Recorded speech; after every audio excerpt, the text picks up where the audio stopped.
Hi అండి, అందరికీ నమస్కారం. Welcome back to my channel. ఈరోజు వీడియోలో నాటు చిక్కుడుకాయలతో మసాలా నిల్వ పచ్చడిని చాలా సింపుల్గా టేస్టీగా ఏ విధంగా తయారు చేసుకోవాలో ఈ వీడియోలో చూసేద్దాం.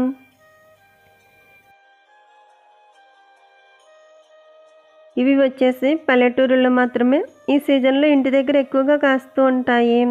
ఇవి అమ్మ వాళ్ళ గార్డెన్లో కాసిన నాటు చిక్కుడుకాయలు.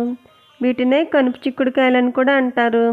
ఈ నాటు చిక్కుడుకాయలతో రకరకాలుగా కూరలు వండుకున్న బాగుంటాయి.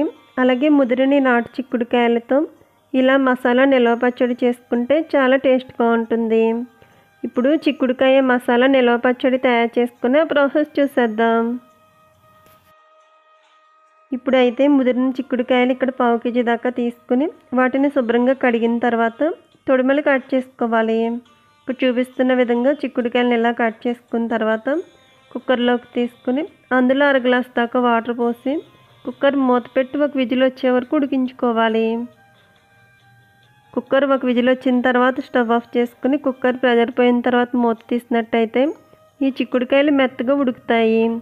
ఇప్పుడు ఈ చిక్కుడుకాయల్లోని వాటర్ని తీసివేసుకుని బెజ్జాల గిన్నెలో వేసుకుని కాటన్ క్లాత్ మీద ఆరబెట్టుకోవాలి. చిక్కుడుకాయలు తడి ఆరే వరకు ఇలా కాటన్ క్లాత్ మీద వేసుకుని ఫ్యాన్ కింద ఆరబెట్టుకోవాలి. చిక్కుడుకాయలు పూర్తిగా ఆరిన తర్వాత ఇప్పుడు స్టవ్ మీద బాండీ పెట్టుకుని అందులో చిన్న కప్పు దాకా ఆయిల్ పోసుకోవాలి. ఆయిల్ బాగా హీట్ అయిన తర్వాత ముందుగా ఆరబెట్టుకున్న చిక్కుడుకాయలను ఇందులో వేసుకుని వేగించుకోవాలి.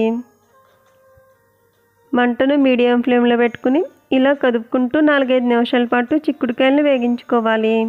మనం ఆల్రెడీ చిక్కుడుకాయలను కుక్కర్లో ఉడికించుకున్నాం కాబట్టి ఎక్కువసేపు వేగించుకునే అవసరం ఉండదు.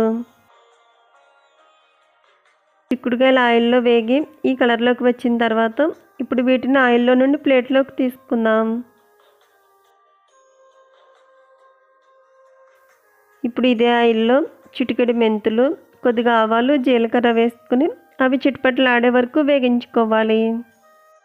మెంతులు, ఆవాలు, జీలకర్ర చిటపటలాడుతున్నప్పుడు ఇందులో హాఫ్గా కట్ చేసుకుని ఎండుమిరపకాయ ముక్కలు, 1 రెమ్మ కరివేపాకు వేసుకుని వేగించుకోవాలి.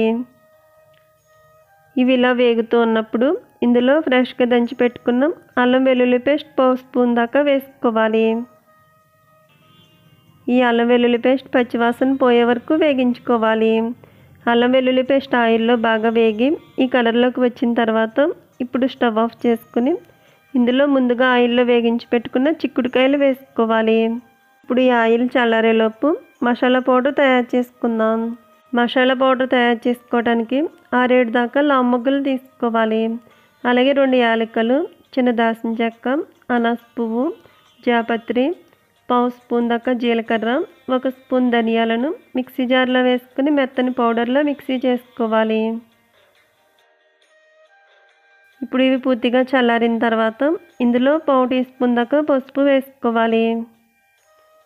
అలాగే టేస్ట్కి సరిపడా సాల్ట్ యాడ్ చేసుకోవాలి. ఇప్పుడు ఇందులో స్పైసీకి సరిపడా కారం వేసుకోవాలి. అలాగే 1/2 స్పూన్ దాకా ముందుగా మనం మిక్సీ చేసి పెట్టుకున్న మసాలా పౌడర్ వేసుకోవాలి. మనం తినే ఘాటుని బట్టి మసాలా పౌడర్ యాడ్ చేసుకోవాలి. మసాలా పౌడర్ వేసుకున్న తర్వాత ఇందులో 1 స్పూన్ దాకా వేగించిన ధనియాల పొడి వేసుకోవాలి. వేగించిన ధనియాల పొడి చిక్కుడుకాయ నిల్వ పచ్చడిలో వేసుకున్నట్టయితే పచ్చడి గ్రేవీగా ఉంటుంది. అలాగే పచ్చడి కమ్మగా చాలా రుచిగా కూడా ఉంటుంది. ధనియాల పొడి వేసుకున్న తర్వాత ఇప్పుడు 1 నిమ్మకాయ తీసుకుని హాఫ్గా కట్ చేసుకుని రసం తీసుకుని పోసుకోవాలి. గింజలు లేకుండా నిమ్మరసం పోసుకున్న తర్వాత అంతా కూడా బాగా కలిసేటట్టు కలుపుకోవాలి. ఇలా తయారు చేసుకుని చిక్కుడుకాయ మసాలా నిల్వ పచ్చడిని తడి తగలకుండా గాజు జాడీలో పెట్టుకుని స్టోర్ చేసుకున్నట్టయితే 4 రోజుల దాకా నిల్వ ఉంటుంది. అలాగే చిక్కుడుకాయ నిల్వ పచ్చడి పుల్ల పుల్లగా చాలా రుచిగా కూడా ఉంటుంది. సో ఫ్రెండ్స్, ఈ వీడియో నచ్చితే లైక్ చేయండి. అలాగే మీ ఫ్రెండ్స్ అండ్ రిలేటివ్స్కు షేర్ చేయండి. Thank you for watching video friends.